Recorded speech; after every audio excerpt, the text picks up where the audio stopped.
With the weather heating up this week, a warning before you or your pets take a dip in the Columbia River. There's an emerging algae threat that Clark County health officials are working to bring to your attention. Fox 12's Dylan Scott has the latest. Algae blooms are no surprise here on the Columbia River. However, Clark County officials are now raising concerns about the dangers of a previously less monitored threat below the surface called benthic algae and its connection to the death of 2 dogs in the area in the last year. There's a bunch of people with kids here, and some of them are getting in the water. They need to know that there may be a time to be a little more cautious. Gary Smith is among many who have called the Columbia River a second home. However, unwanted guests known as benthic algae mats are causing some increasing concern across its 40 miles of shoreline.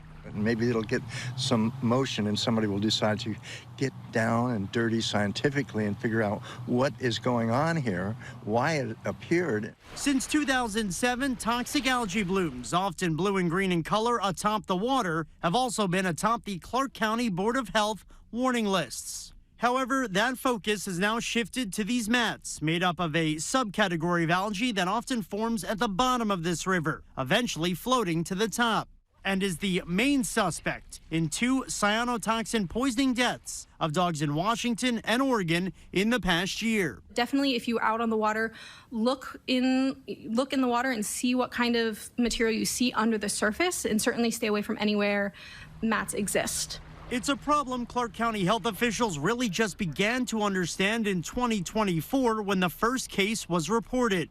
Unlike bloom surface warnings, there is no toxicity threshold to set yet. So the county is posting educational materials at a dozen populated areas as they find more ways to combat this harmful algal issue. I think the main focus of this is education, and people be aware of it and protect their dogs. And if they do see benthic algae mats, to let us know. So while thousands get set to cool off over the next few months, it's a good reminder to look before you leap. We need to be a little bit more aware of our environment consistently. We've taken this for granted that, oh, the Columbia's here, it's all going to be great.